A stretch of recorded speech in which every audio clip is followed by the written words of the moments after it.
Hello and welcome all you sexy people on the internet. Anaris here with another exciting StarCraft 2 broadcast. This time I'm bringing you a 1 versus 1 on Shattered Temple between OGS HerO, who is actually Liquid HerO now, spawning in the 6 o'clock position. We'll talk about that in just a moment, against the Blue Zerg opponent whose name I don't know really what it means. I ran it to the Google Translator and it came up with something along the lines of I have many friends, or I have a lot of friends, something like that. So we're just going to assume it's a very positive individual and leave it at that. Now let's talk back about HerO a little bit. He is a 21-year-old player from South Korea, recently left OGS to join Team Liquid. He is still living in South Korea, playing in the OGS TL practice house, and he will actually be representing Team Liquid over at MLG Rally this year. So pretty exciting stuff. Most notable accomplishments up until this point, of course, he was a Brood War player, but his first big success in StarCraft 2 is winning the FX Open Invitational #1, scored first place in that. So the man definitely knows his stuff, and now we have the Zerg player scouting him out with the Overlord. The thing to note is that the Protoss player sees that. Of course, he does also have the probe sitting directly over here, mining the minerals. Basically, oh, nice timing on that. You see he's just barely leaving before he actually finishes with the minerals. He's basically hoping to deny the Zerg player that extra little bit, and so far it's working out pretty well for him, as we see Zerg is going to be opening up with that conservative play. Oh no! Oh, get out of there, probe. You do not belong in there. You do not fight. You don't even have side blades. But he is going to continue to scout around. Again, very smart move by HerO. He wants to know, well, first of all, he found out the most crucial information at the start. Oh, there's this complete Serrano! Oh, no. Oh, well.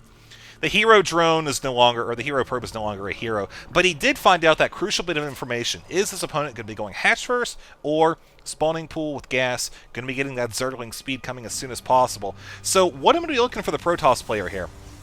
There's the gateway doing the wall off at the top. Everything's all fine and dandy. Now, we're going to be waiting to see the timing on his Stargate, because close by air position will lend itself very well to that Void Ray Phoenix style of harassment that you see in PvZ that's oh so common these days. And it's going to be kind of interesting to see how the Zerg handles it. Of course, most Zerg players actually just expect that these days. So we can expect to see Spore Crawlers, extra Queens, you know, this kind of thing is littered into the mix there. But I'm going to be waiting to see exactly how many gateways he waits or he sits on before he drops that, and when he drops the expansion. He does have a little bit of leeway here, since the Zerg player did decide to open up with the metabolic boost upgrade. So there goes the upgrade, or there goes the hatchery right there. Apparently I'm having a mental block today, I just cannot talk. You see it's actually double chrono boosting there, very interesting, but he does want to get out that Zealot as fast as possible, since those Zerglings are going to be coming down here chasing the probe, who should be fine. I mean, get past the Zealot there, and profit. Uh-oh, forgot the hold command there, HerO. Ooh, so very close. Fortunately for him, he caught that in the nick of time before the Zerglings were able to run around. So let's spot, you see, Zerglings still just keeping an eye on the expansion there. I do like the placement of the Overlords here. This one's first of all going to be running around checking the various expansions. This one checking this area between the two players. Obviously, Protoss can place a pylon here, warp in some units, and kind of duck past the Xel'Naga Watchtower, which the Protoss player is anticipating the Zerg actually having at this point. And he was going to go ahead and expand. I mean, this is all pretty good timings here. So, scouting around for that extra Zergling. Okay, found that. Ooh, actually might live. Nice micro there by the Zerg player. Try to keep the thing alive at all costs while watching for that expansion. But you see, we're at about the 6-minute mark almost here. And the Protoss is saving up that money, so we can expect to see that Nexus go down here very shortly. Still running on the one gateway, and there goes another Overlord popping up there. Now, the question is he actually going to go kill that or not? Thing is, if you send all your sentries over there to kill it, you kind of leave this down here a little bit less defended. No force fields, and a few Zerglings are going to be making their way down there. It looks like, oh man, not going to really do a whole lot of damage though. I mean, there's one pylon, there's a gateway. Pretty much the important thing the Zerg was looking for here was to get in, see if he can figure out composition of forces. What buildings are going down here? Do we have a forge? Do we have a gateway? You know what? And also make sure that expansion went down at the time that it did. Now, let's just look at the income real quick. 27 to 33. Okay, so that's fine. Everything's still about where it should be. Zerg doesn't really have enough units to project any force across the map. You see he's just working on macro upgrades. Still running on tier 1 on one geyser right now. He is getting that first Zergling upgrade, oh so important here. I'm going to be looking to see exactly what kind of composition he has. I'm hoping we're going to see some nice Infestor play with Fungals, and I'm wondering if what I really want to know is how much of an anti-air response the Zerg player is going to do. I mean, he's got the Evolution Chamber. He's had that for a while, so he's expecting air, at least in the form of harassment of the Overlords, but possibly more. And we do, of course, have that Stargate finishing up now. Void Ray first, again, pretty typical order there, and nice gateway placement. The Zealot pretty much just sandwiched in there, and a few sentries running around. That's about it. Now, as far as the Zerg, what I was going to say earlier, I'm curious to see exactly how much of a response he actually puts, because he knows if he really goes heavy Hydra, the Protoss may feel a little bit more inclined to go Colossi tech and just mop the floor like that, which he will be in a good position here in a few minutes. I mean, right now he's dedicating a lot of the gas to the Stargate, which we see that Void Ray just completed, and there is another Overlord just popping in to see what's going on. That Zergling is going to take the first couple of hits there.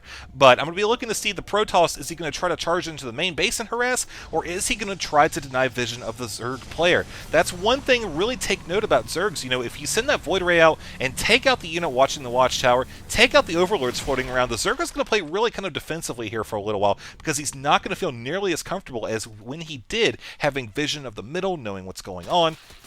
And you see right now, he's feeling pretty good. You know, he's working on taking out this set of destructible rocks, got his Zerglings way away from the rest of his base, and he also has a few spine crawlers as well, so that's pretty nice situation there. There's the Hydralist in. We do have a couple queens here with the creeps spread out towards the center of the map, so that's going to work out pretty well. Oh no, Phoenix, don't run past there. You're going to take some health damage. Never a good thing.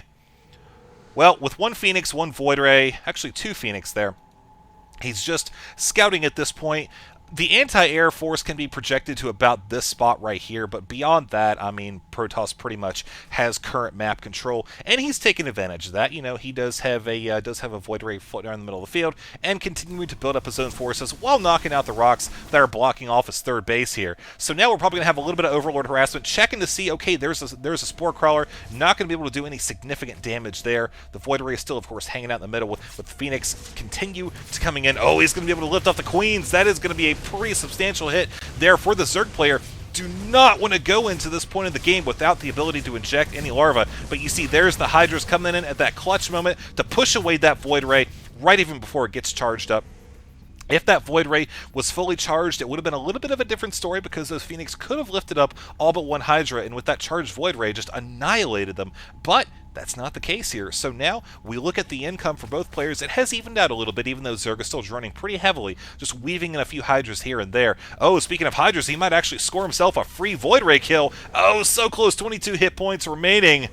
Whew, man, talk about getting out at the last second. But units now, we can see the Zerg, okay, he's still pretty much just focusing on drawing a few Zerglings. That's about it. Working on the upgrades. He's got some Infestors coming as well. This Void Ray is pretty much just tempting fate right here. I think he knows he's actually going to be drawing out the Hydralisk, picking them off one at a time. Very nicely handled by OGS HerO. Good temptation there.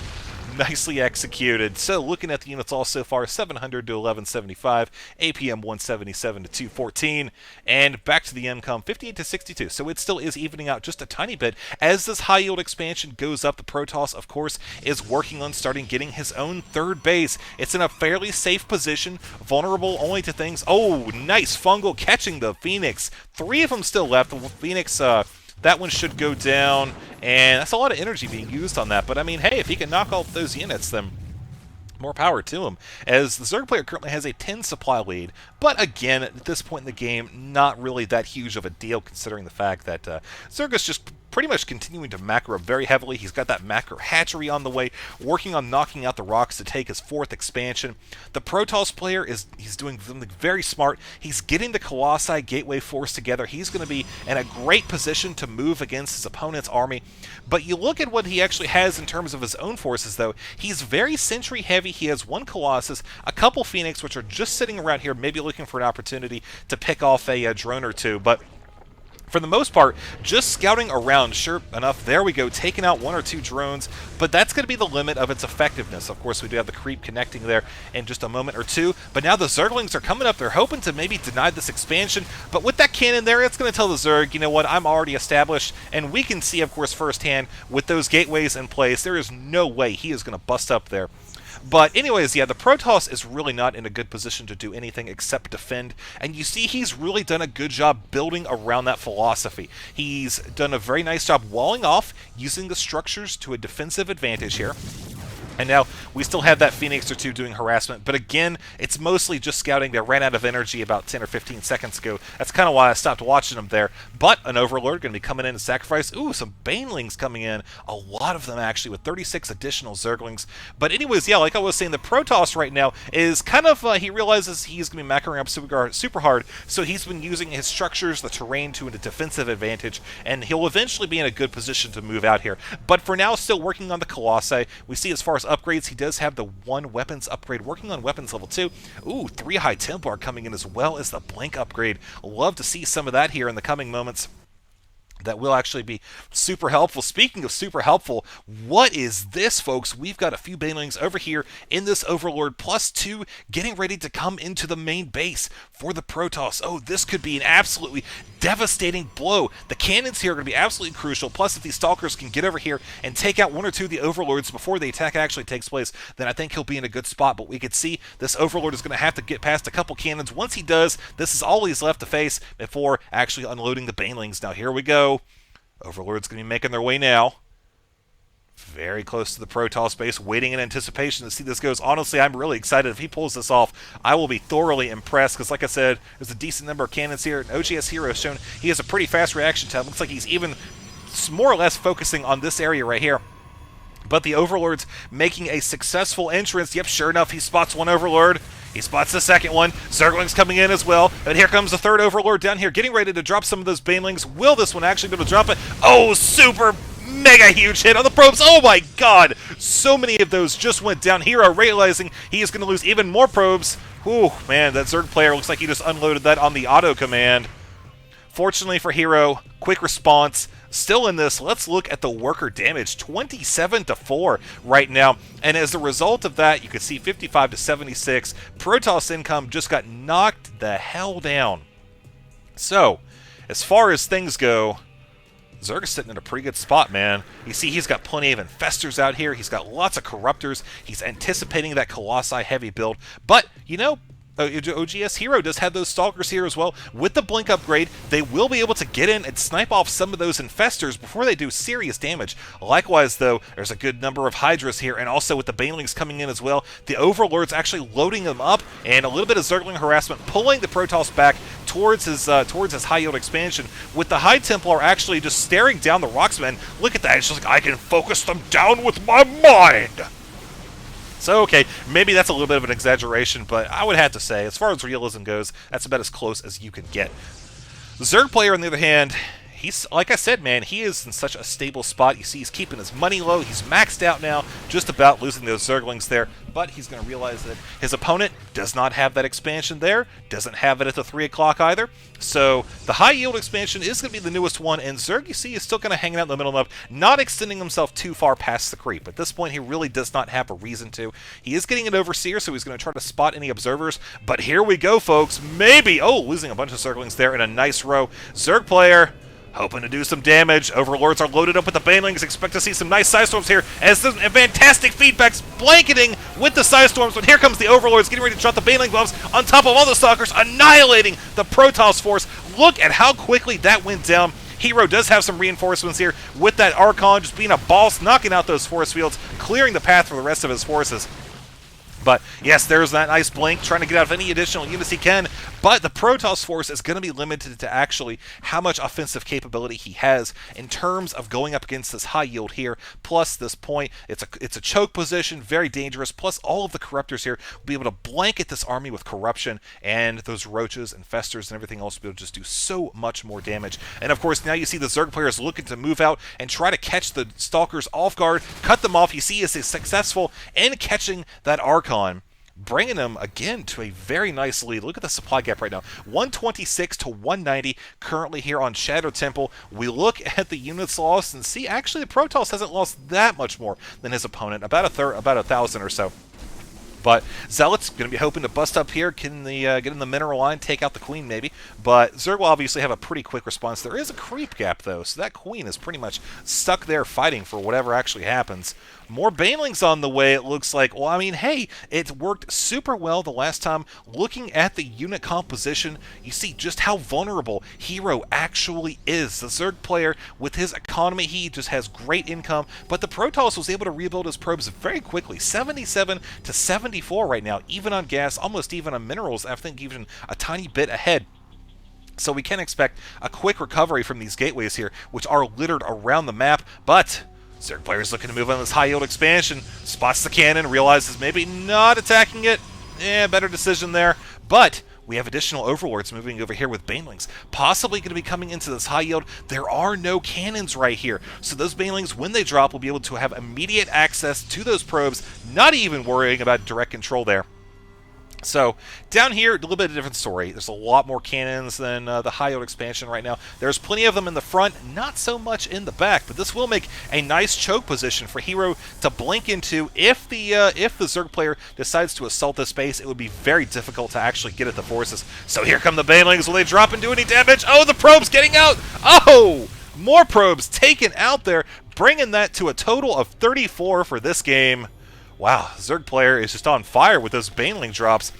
Speaking of fire, I don't know how that's at all related, but I wanted a nice transition into Broodlords. Very nice. I'm going to be looking to see if this Blink Stalker micro will be able to handle this effectively. We don't see a lot of Zerglings actually out right now. We see 5 of them, that's about it. So the Protoss is going to be able to maneuver his own army fairly well, and you see those Zealots actually running back directly into the Roaches. Never a good thing to have happen.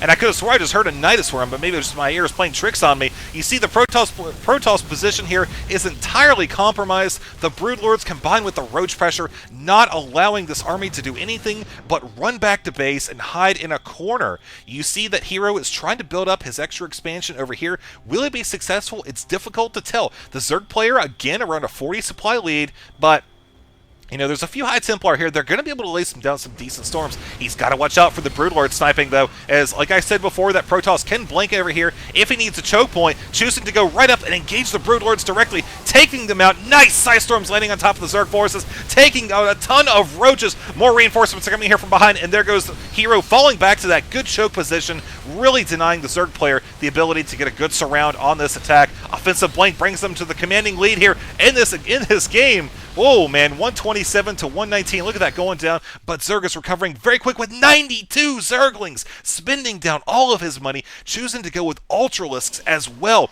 Cannot believe how fast that army actually recovered, but he's also getting 2 additional expansions, really hoping to maintain this economic superiority that he had from the early parts of the match. But with all these Zerglings in play, it's going to do a great job countering this Stalker and Immortal heavy build. We can really need to see some good force fields, and I mean not force fields, but good Scythe Storms and Zealot usage there in the front of the army. Yep, he realizes now HerO's like, oh crap, oh crap, oh crap, crap, crap, crap, and then a few more oh craps after that, definitely having to fall back and use the terrain and structures to his advantage for the next engagement. The nice thing is, though, in addition to those Zerglings, which will be very effective at dealing with the Stalkers depending on the position, but also the fungal growth, if those Zerglings are not able to get into, again, a position like this, then we will be able to fungal those down and bring them, since that fungal growth does extra damage to armored units. HerO trying to do any damage that he can to this expansion, not very successful. He took it down a little bit, but it did actually allow the Protoss player to move up and take a forward position. A nice spot right here. The Zerg is going to be funneling in here for a couple different directions. Immortals taking the charge, trying to tank some of these Ultralisks, rather. Some sexy feedbacks on the Infestors. Gonna nonetheless force the Protoss player back once again. The Zerg player has so many units. You see that Zerg is doing a great job keeping his minerals down, very gas heavy at this point. But again, that's a result of going with all these Zerglings. And I mean, hey, who can blame him? Protoss likewise doing a good job bringing in these Zealots. They are going to get chewed up by the combination of the Hydralisks and the Ultras, but they are buying the Stalkers enough time to do enough damage to where he may actually maybe still be able to hold this well. I don't know, with all those Zerglings coming in here. The High Templar running directly into the Hydras. Oh no! Massive loss of gas right there that he did not need to let flow down the drain. 150 to 96 as the probes are forced to retreat back down here. HerO will once again be operating on 2.5 bases. attacking this one would still be very difficult. This one, likewise, pretty hard as well. But Protoss was not able to quite solidify this one over here, and the Zerg definitely took advantage of that with an exceptionally strong counterattack here. So what can the Protoss do at this point? Well, the Zerg pretty much has access to his entire arsenal of forces. So the Protoss, what he's going to have to do is try to cut the Zerg economy. He knows that a direct engagement midfield with the Zerg would be suicide, especially considering the production capabilities that he has with the hatcheries laying all around the map. And so, again, working on this with the Void Ray, hoping to take this down. Obviously, Zergo's going to be able to handle one Void Ray. He's got three Hydralisks heading up there, pretty much expecting not to have to use any more than exactly that. But you see, HerO does still have this proxy pylon up here, not for long, that will be taken out. But the fact that the Zerg player has a little bit of his forces scattered around, maybe making the Protoss feeling ballsy enough to go out and check the watchtower. He sees the Zerg is dangerously close, so he does not want to run out there. It's still possible for him to win this. It's possible. The biggest thing, like I said, deny the income from the two new bases here. Possibly this one as well, but it'll be running out here in the coming moments. The high yield expansion is gone. You've seen the Zerg player has done, like I said before, a good job keeping the money down. And the Protoss player, likewise, has shown exceptional display of awareness of the terrain, using it to his advantage, like I've said so many times this game. But, I mean, hey, I hate to be a broken record, but really it has helped the Protoss player so much in these fights, especially with these big, bulky melee units running around. The Zerglings as well, super tiny, and really are not that effective when you have a Protoss that's walled in like that. So that's kind of the point of these banelings, to hope to come in, and since you're in a choke position like that, your units are going to be bottled up, and these banelings and fungal growth will be able to seal the deal. So Zerg moving in for the kill now, 30 food supply lead, hoping to take out this high yield possibly, but he sees the Protoss player is in a good position for an ambush, so the Protoss is going to maybe engage here directly. Oh no, Infested! Oh, so very close. Going to be losing that? Wow, no, he does not lose that. I'm kind of surprised the Zerg player did not focus that down. But you see, now the Protoss is in a corner position. No way out of this. The Baneling is going to be running directly into the Stalkers, working on taking them out. And here come the bombs. Wow, sexy blink from OGS HerO, saving him from most of the damage of those Banelings. Holy freaking bananas, man. That was absolutely insane, just at the perfect moment. And this means that he's now going to be in a good position to move out and maybe poke at this expansion a little bit, maybe this one as well.